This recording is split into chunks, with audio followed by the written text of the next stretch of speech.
presentation. Now I will give the floor to Yaslam Altayeb.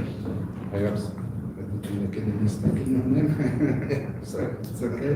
So he's a he's a Dutch Sudanese national who was held hostage by the rapid support forces and will share a first-hand account of the atrocity committed. So Mr. Altayeb, the floor is yours.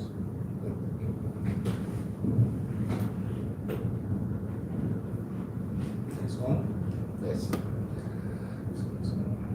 Hi, everybody. Yeah, I am one of the first victims in this war. I was captured in the first week, actually the fourth day of the start of the war. In the time that I spent with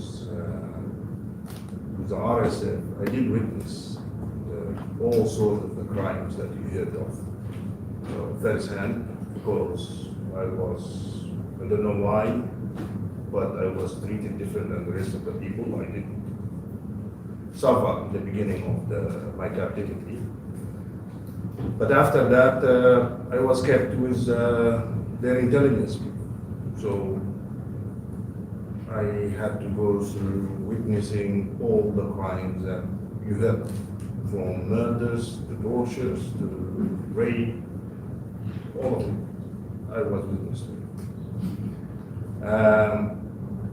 But in the same time, the war in Sudan started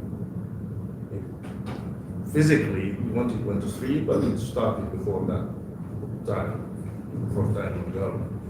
That by the fifth generation wars and putting Sudan in a certain narrative that is a country that is constantly in war and starvation and so on. It made Sudan in a certain narrative. And that narrative carried on, which is increased the suffering of the people now in the war itself. Because it's removed highlighting the real criminals, the RSF and their backers in the United Arab Emirates, which is orchestrated and backed and commanded this war all the way by, for example, stating it's the war, as an example, saying the war is between the RSF and the Sudanese armed forces.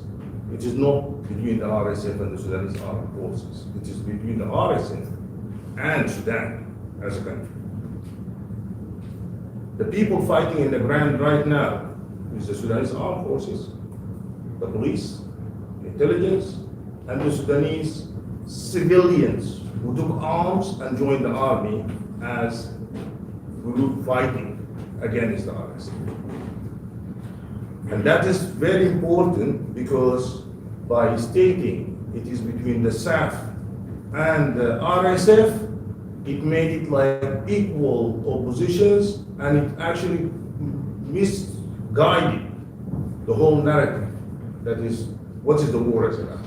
Sudan is a state, is a very old state, one of the oldest nations on earth, but still being treated like a war between two forces. It is not. Between the central government led by the command of the army, because we are in transition, because we are in a change of government. And there is a civilian government that needs to be led by a civilian prime minister until we have an election. Right now, before we have this session, we've been discussing about that and for the last 5 years, we don't have high courts. We don't have the constitutional court in place. And that is one of the pillars of the civilian government or of a governance in any country. So these kind of pillars does not exist. And at the same time, the international community being pushing the same narrative that is actually a war between two armed forces. It It is not like that. The country in Sudan, the country of Sudan, it's the whole plan is to hijack the whole country for resources, for political gains, and it's being supported by, we have one of the things that we're suffering in Sudan from, is our political parties or political groups. They don't distinguish the line between political actions and where they can have a political debate or they can attack the government politically and attacking the country itself. So we have politicians. I used to be part of these groups when we are opposing Bashir regime, that they don't shy out to lie on the government just to make something up, just to prove that there is a corrupt government. There is corruption. It used to be some corruptions. Nobody can deny that. But in a way that actually put hands or hide the crimes which is happening on the ground, that is another crime by itself. Supporting the UAE to try to cover up the crimes committed in their land in Sudan, that's a crime by itself.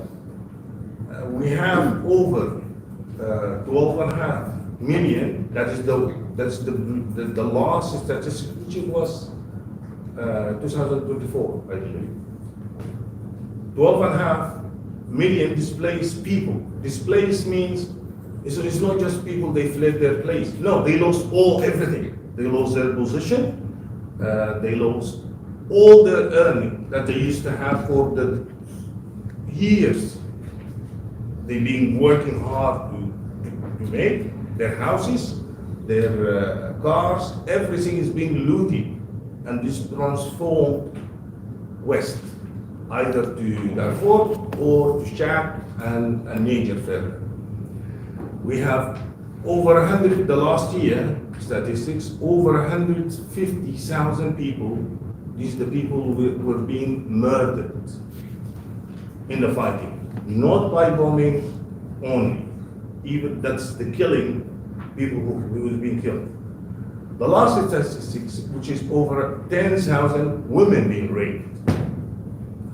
There was a rape televised in the CNN and the BBC of a woman in the beginning of the war. And still, the action is being so little because the narrative is wrong. The international community is not interested of the war because it's misclassified maybe, or the money of the UAE is being acted as one of the barriers for the media or for the, we have very small group of journalists really focused, like Oscar, focused in what's going on in Sudan. And his colleagues in the Middle East Eye is one of the first news agencies that is actually picked up what's going on.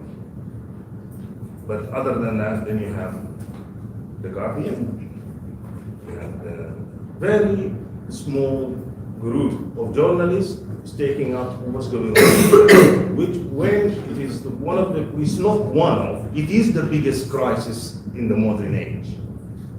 We're talking about 12 million and a half is being displaced.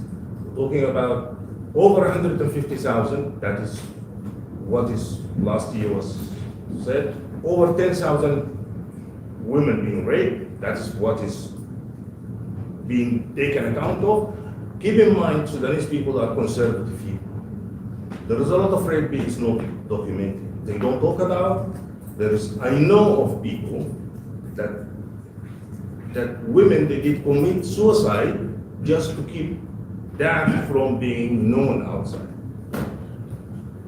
We have hundreds or tens of thousands of girls, and nobody's talking about these girls being taken from Khartoum, from Al Jazeera, and taken to Darfur and to the neighboring countries to be used as sex slaves or to be traded, sold like slaves. Nobody's talking about that. And this is proven. It is still, right now it does exist, and it is in Niala right now. If any organization is like to go and investigate, they will find it. That is, and it's for well-known families that they actually, they've been taken.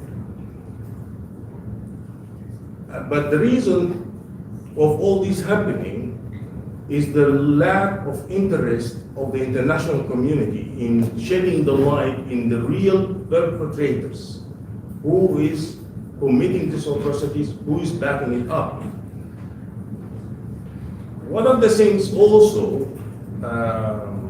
the people they do fall wrongfully on is equalizing the Sudanese government seeking support from Egypt, which is the ancient country. This is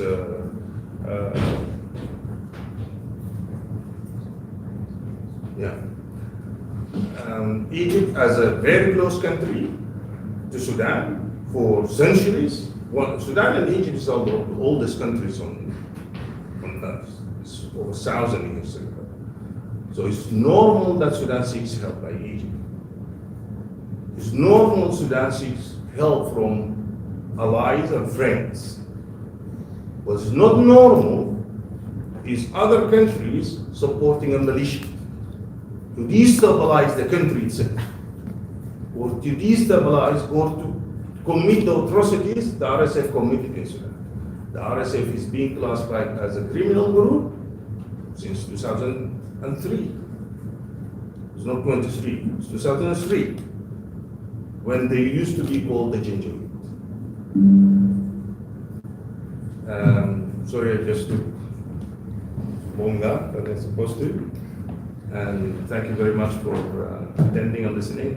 And I give the floor for questioning.